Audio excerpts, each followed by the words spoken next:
नमस्कार। आज अपन कठोपनिषद के प्रथम अध्याय के द्वितीय वल्ली का 17वां और 18वां मंत्र पढ़ रहे हैं।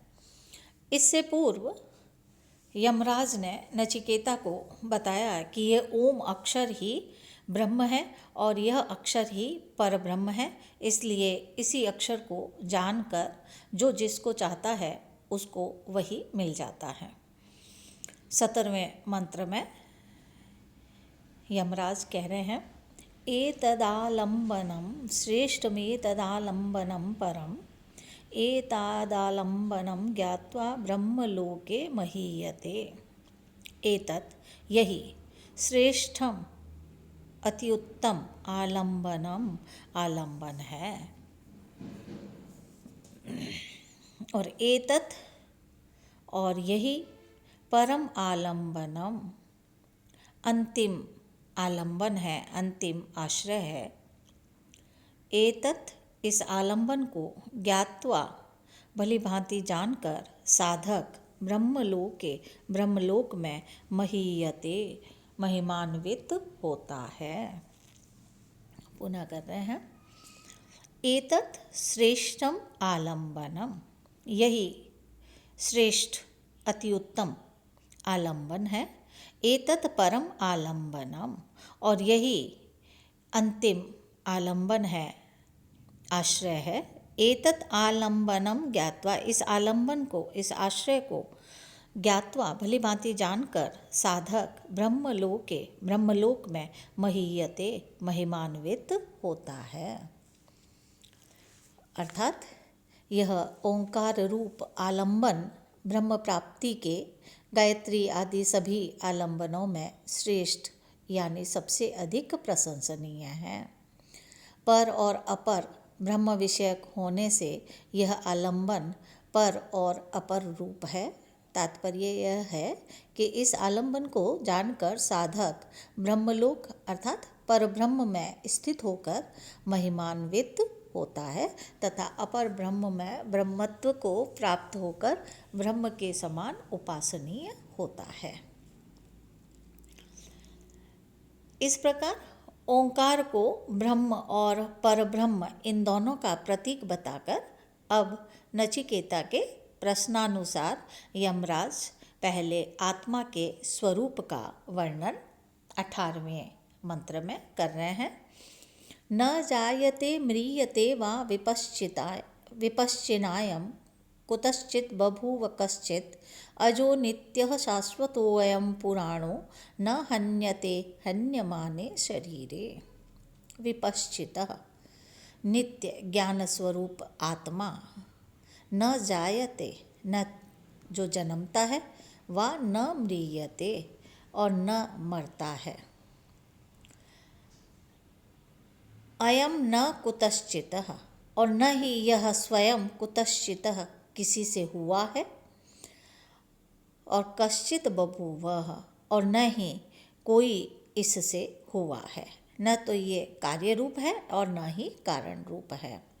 अयम यह आत्मा अजः अजन्मा, नित्यः नित्य, शाश्वतः सदा एक सा रहने वाला, पुराणः पुरातन अर्थात क्षय और वृद्धि से रहित है। शरीरे हन्यमाने शरीर के नाश हो जाने पर भी न हन्यते इस आत्मा का नाश नहीं होता है। महत्वपूर्ण है ये पद्य, परीक्षा में प्रायः पूछा जाता है।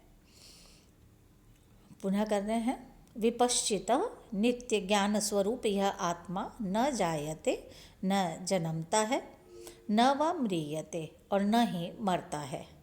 अयम न कुतश्चित यह आत्मा न तो स्वयं किसी से हुआ, न कश्चित बभूव और न ही किसी को करता है, अर्थात न तो ये कार्य रूप है न कारण रूप है।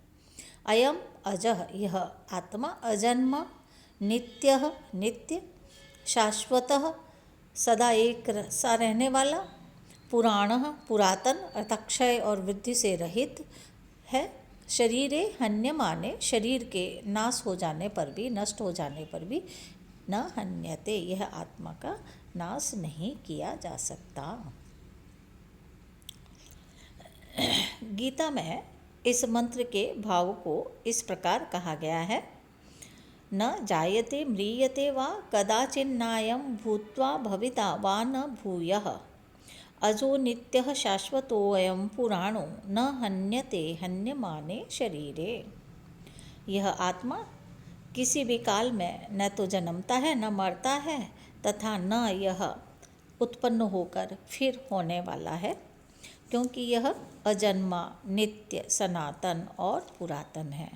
शरीर के मारे जाने पर भी यह नहीं मारा जाता है।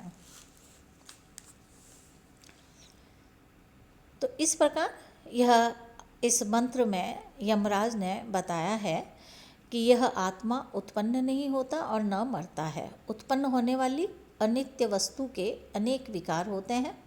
वहाँ आत्मा में सब विकारों का प्रतिषेध करने के लिए न जायते म्रियते वा ऐसा कहकर सबसे पहले उनमें से जन्म और विनाश रूप आदि और अंत के विकारों का निषेध किया जाता है और कभी लुप्त न होने वाला चैतन्य रूप स्वभाव के कारण आत्मा को विपश्चित यानी मेधावी कहा है तथा यह आत्मा कहीं से अर्थात किसी अन्य कारण से उत्पन्न नहीं हुआ और न ही अर्थांतर से ये स्वयं अपने से हुआ है।